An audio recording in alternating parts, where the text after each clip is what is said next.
बेटा आपने एकदम सही जगह क्लिक किया है। बेटा मैं आज आपके साथ कुछ ऐसी बातें शेयर करना चाहता हूँ, ठीक है, जो ये 9th और 10th के बच्चों के लिए है, ठीक है। तो प्लीज़ आप लोगों से मेरी रिक्वेस्ट है, इसे ध्यान से अच्छी तरीके से समझिएगा कि मैं क्या कहना चाह रहा हूँ, क्या आपसे मेरी बातों को एकदम ध्यान से इस चीज़ को लीजिएगा बेटा, ठीक है। चलिए, तो मैं सबसे पहले आपसे कुछ बोलना चाहता था बच्चों कि सबसे पहले देखिए, आप जैसे ही बच्चा 9th से 10th में जाता है या 11th से 12th में जाता है, तो बच्चों कुछ इंपॉर्टेंट पॉइंट्स हैं, कुछ ऐसी बातें हैं जिसको बच्चों को ध्यान रखना चाहिए, ठीक है। तो सबसे पहले अगर हम बात करेंगे, पहला पॉइंट लेंगे बेटा, अफवाहों पे ध्यान ना दें, ठीक है। जैसे कि मैं आपको एक बताना चाह रहा था कि बेटा जैसे एक बात बताइए, जैसे कि आपके कोई जैसे आप 9th से 10th में जाएंगे, आपके जो सीनियर होंगे या फ्रेंड्स होंगे बोलेंगे कि बेटा 10th क्लास है, पढ़ लो, बहुत इंपॉर्टेंट क्लास है, ठीक है, नहीं तो बोर्ड की क्लास है, 12th क्लास है, बोर्ड की क्लास है, दिक्कत हो जाएगी, आप प्लीज पढ़ लो, समस्या हो जाएगी, ये सारी चीजें आपको बच्चों बोली जाएंगी, ठीक है। बट आप टेंशन मत लीजिएगा कि ये हमें प्रेशराइज किया जा रहा है, पेरेंट्स आपको बोलेंगे, रिलेटिव्स बोलेंगे कि बेटा बोर्ड्स की क्लास है, 12 घंटे 10 घंटे नहीं पढ़ोगे तो कैसे काम चलेगा। मैं आपको ये नहीं कह रहा बेटा 12 घंटे पढ़ो, मगर आप अपनी लाइफ में डिसिप्लिन लाओ थोड़ा, ठीक है। आप अपनी मेंटेलिटी को थोड़ा सा चेंज करो बच्चा, क्योंकि आप जो है ना बेटा अब 9th से 10th क्लास में आ गए हैं, 11th से 12th क्लास में आ गए हैं, ठीक है। तो आप थोड़ी सी अपनी मेंटेलिटी को जो है बच्चों वो चेंज करो, ठीक। तो एक तो मैं ये कहना चाहूंगा, अब जैसे ही बेटा आप 9th से 10th में आएंगे, ठीक है, और 10th से 11th से 12th में आएंगे, तो बच्चों कुछ कुछ इंपॉर्टेंट चीजें हैं जिसमें आप मतलब आपको डर सा लगता रहेगा। जैसे कि मैं आपको बताना चाह रहा था, जैसे आप 9th में रहते, ठीक है, तो 9th क्लास में बच्चों क्या होता है कि 9th में जो मैथ्स में ज्योमेट्री होती है, ठीक है, 9th में मैथ्स में क्या होती है, ज्योमेट्री होती है, और साइंस में बायोलॉजी जो आपका जीव विज्ञान होता है। ये दो ऐसे टॉपिक होते हैं वो बच्चों को बहुत परेशान करते हैं 9th क्लास में। बच्चे इतने टेंशन में रहते हैं उन टॉपिकों को लेकर कि जब वो 10th में आते हैं तो उसका खौफ बना रहता है, ठीक है, और सोचते हैं कि नंबर कम आएंगे। देखो मैं लिटरली मानता हूं कि 9th जो है बेटा वो टफ होती है एज कंपेयर टू 10th बहुत ईजी होती है, ठीक है।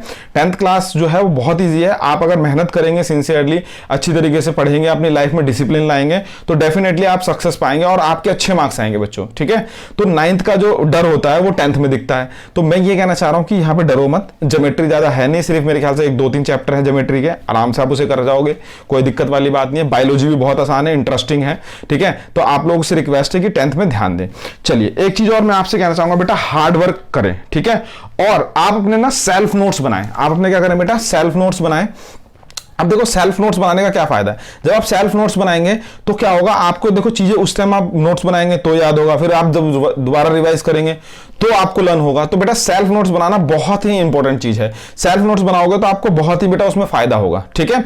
और जब भी आप नोट्स बनाएं, एक पॉइंट बताना चाह रहा था, जब भी आप नोट्स बनाएं तो क्या करें, उसे पिक्टोरियल वे में नोट्स बनाएं। किस में बनाएं बेटा, पिक्टोरियल वे में नोट्स बनाएं, जिससे कि बेटा क्या होगा कि आप पिक्टोरियल वे में जब आप उसे नोट्स बनाएंगे तो क्या होगा कि भाई आप जब किसी चीज को लर्न करेंगे तो बहुत इजी वे में लर्न हो जाएगा। जैसे कि मैं एग्जांपल देता हूं, सपोज मान लो मैं आपसे कहूं कि बेटा ये मूवी का सीन दिखाया मैंने, मैं आपसे बोलूं कौन सी मूवी है, नाम बताओ, तो आप तुरंत बता दोगे, बताओगे नहीं बताओगे, यस बताओगे। तो आप बेटा क्यों बता पाओगे, क्योंकि आपकी जो पिक्चर है, आप पिक्टोरियल मतलब आपका जो ब्रेन है वो पिक्टोरियल वे को बहुत इजी वे में कैप्चर करता है। तो मैं इसलिए आपसे कहना चाह रहा था कि पिक्टोरियल वे में आपने नोट्स को ड्रॉ करके बताएं।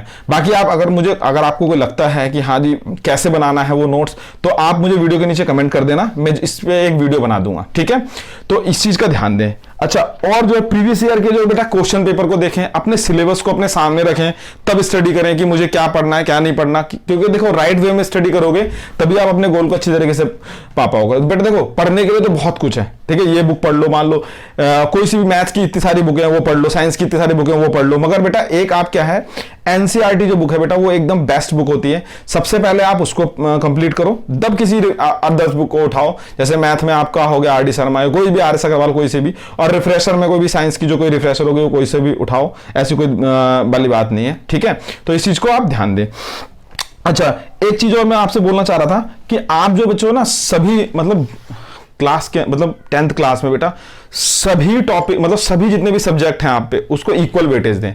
इक्वल वेटेज इसलिए दें बेटा कि 9th क्लास में मेरे पास बहुत सारे बच्चे पढ़ते थे, ठीक है, वो मेरे से बार बार ये कहते हैं, जब उनका पेपर आ गया तो वो मेरे से कहते हैं कि सर प्लीज एसएसटी में कुछ एसएसटी का पढ़ा दो सर, 2 चैप्टर पढ़ा दो, कुछ इंपॉर्टेंट बता दो कि बस हम पास हो जाएं। मेरे पास आगे रोज बोलते थे वो मुझे। तो बताओ बेटा, मैं मैथ्स का टीचर, साइंस का टीचर, मैं कैसे एसएसटी पढ़ा सकता हूं, है ना।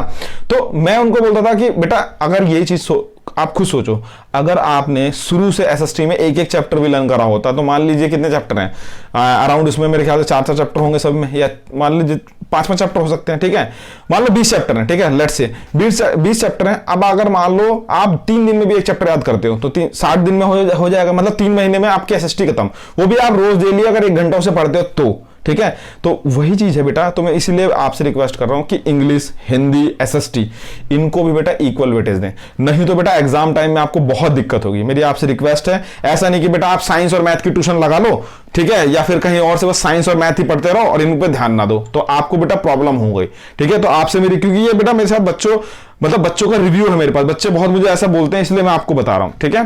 तो इस चीज को ध्यान दें कि आप लोग बेटा सभी सब्जेक्ट को इक्वल वेटेज दें, ठीक है।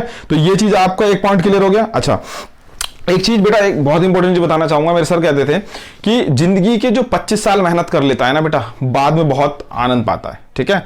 तो इसलिए बेटा आप ऐसा नहीं है कि, और आप वही तो मैं कह रहा हूं, देखो अगर आप एसएसटी को नहीं पढ़ेंगे तो क्या होगा, एट द एग्जाम टाइम में क्या होगा, अब भोज के दिन कोरोना रोपोगे तो कुछ होगा, बताइए, कुछ होगा नहीं ना होगा। इसका मतलब यह है कि बेटा मान लीजिए सपोज आपका पेपर कल है और आप 2 दिन पहले, मतलब 1 दिन पहले उसको बुक को उठा रहे हो कि अब क्या करूं, अब क्या पढ़ना है, क्या नहीं पढ़ना, तो ये सब चीजें जब देखोगे तो आपको टेंशन होगी। तो वही चीज है बेटा, मेरी आपसे रिक्वेस्ट है कि सभी सब्जेक्ट को इक्वल वेटेज दें और पढ़ाई पे प्लीज आप लोग ध्यान दें, ठीक है। अच्छा, एक चीज और मैं बोलना चाह रहा था कि जब बेटा 9 से बच्चा 10th में आता है और 11 से 12th में जाता है, तो थोड़ी सी उसकी मेंटेलिटी चेंज हो जाती है बेटा, और उसकी जो एज होती है 14 to 18 के अराउंड बीच में होती है, तो बेटा थोड़ा हार्मोनिकली चेंज भी होता है उसके अंदर, ठीक है। तो वो बच्चा जो होता है गलत डायरेक्शन में जाने की कोशिश करता है, ठीक है। जैसे कि मान लीजिए गेम में लग गया, पबजी में लग गया, पबजी ने तो भाई ये बर्बादी कर रखा है। तो मेरी एक रिक्वेस्ट है कि प्लीज पबजी ना खेलें, ठीक है। सोशल मीडिया की साइट पे लग गया कि भैया अब मुझे ये पोस्ट करना है, मेरे इतने फॉलोवर हो गए, मेरा ये हो गया, मेरा वो हो गया, बेटा उससे कुछ नहीं होता, सिर्फ जस्ट वेस्टेज ऑफ टाइम। आपको तो उस समय आनंद आ रहा होगा, मगर आपको लगता नहीं कि 1 घंटा मेरा निकल गया, 2 घंटा निकल गया। तो आप लोगों से मेरी रिक्वेस्ट है, प्लीज आप लोग जो है इन सब चीज को अवॉइड करें, अपनी लाइफ में डिसिप्लिन लाएं, ठीक है, और प्रॉपर वे में स्टडी करें। मैं ये नहीं कह रहा 12 घंटे पढ़ो, आप बेटा दिन के 5 घंटे ही पढ़ो, 1-1 घंटा, 2-2 घंटा एक सब्जेक्ट को दो, क्या दिक्कत है, कोई प्रॉब्लम नहीं है, ठीक है, आराम से कर सकते हैं। 5 सब्जेक्ट है, 1-1 घंटा दिया, 5 घंटे हो गए, काम खत्म। और रोज देना, डेली आप इस चीज को मतलब आप अपने कंटिन्यूएशन में लाएं, ठीक है। अच्छा बेटा, आप किसी भी तरीके से आप अगर इन सब चीज को अपने उसमें कंटिन्यूएशन में लाएंगे तो आपको बेटा बहुत फायदा होगा। अच्छा, एक चीज मैं और कहना चाह रहा था कि आप मुझे अपना बड़ा भाई, दोस्त, सर कुछ भी मान सकते हैं और इन बातों को फॉलो करें। अगर आपको कोई सी भी दिक्कत होती है, कोई सी भी प्रॉब्लम होती है, तो प्लीज आप वीडियो के नीचे कमेंट करें। इंस्टाग्राम पे जाके आप मैसेज छोड़ सकते हैं, मेरे पास ड्रोन पाठशाला के नाम से वहां पे पेज है।